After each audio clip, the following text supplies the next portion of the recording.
Hala, may third party na nagaganap sa junk car. Sino ba siya sa buhay ni Carla?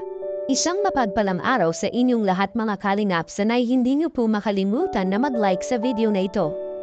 At paunawa tapusin muna ang kabuuhan ng video na ito mga kalingap at para malaman ang nilalaman nito. At maraming salamat po mga kalingap sa pagpatuloy na pagsuporta lalo na kay Kuya Val Santos Matubang at kay Ate Edna Vlogs at Kalingap Rab, salamat po. Sino ba siya sa buhay ni Carla? At totoong may third party na nagaganap sa junk car. Pero bago yun ay pag-usapan muna natin mga kalingap ang patungkol sa tambalan ngayon ng junk car mga kalingap. Maswerte nga si Papa Joms kay Carla mga kalingap, at bakit? Hindi lang sa panlabas na anyo ni Carla, si Carla ay ang bait-bait pa nakatambalan ni Papa Joms, at naging si Papa Joms ay noon pa man malaki na ang pasasalamat nito kay Carla nang dahil sila ay magkatambalan ni Carla ay naambunan rin si Papa Joms ng mga biyaya na nanggagaling sa mga sponsors ni Carla. Which is deserve naman po ang lahat ng ito para kay Papa Joms, dahil rin kay Papa Joms may serye at tambalan ng jump car na yun mga kalingap. Aminado si Kalingap Rab sa jump car ay kahit na matagal na ang tambalan ng jump car ay marami pa rin ang gusto sa serye nilang dalawa mga kalingap. Hindi naman lahat ang nagkagusto dahil may napagsabi rin na minsan Malaman ay ang nilalaman ma-overacting nito. silang dalawa. At maraming salamat po Marami mga naman ang kalingap sa nagustuhan pagpatuloy ang na acting na ng jump car dahil hindi pa rin ito nagbabago hanggang ngayon, malakas pa rin mga kalingap. At para sa mga nagtatanong kung bakit si Carla ay binabakura ni Kalingap Rab, ito ang dahilan mga kalingap, kaya nga binabakura ni Kalingap Rab si Carla dahil kasama ito sa kanyang pag-alaga kay Carla at ayaw nito na baka si Carla ay may mangyayari sa kanya na maaring makakasira sa kanyang career, kaya mabuti na ang maprotektahan ito ni Kalingap Rab.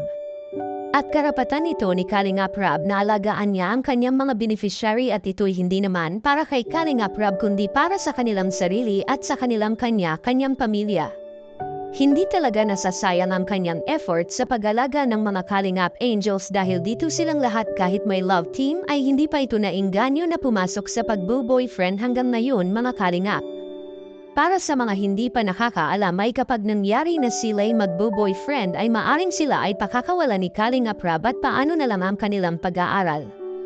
Kaya isa ito sa mga dahilan ni Kalingap Rab sa kanyang mga beneficiary mga kalingap na saka muna sila papasok sa isang relasyon kung tuluyan na silang nakapag-graduate sa kolehiyo. Which is pumapabor naman ito sa mga magulang at mga beneficiary ni Kalingap Rab ang ganitong patakaran mga kalingap.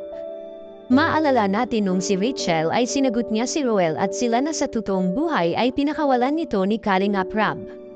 At maaring ganito rin ang mangyayari mga kalingap sa mga Kalingap Angels na kung ito'y papasok sa isang relasyon.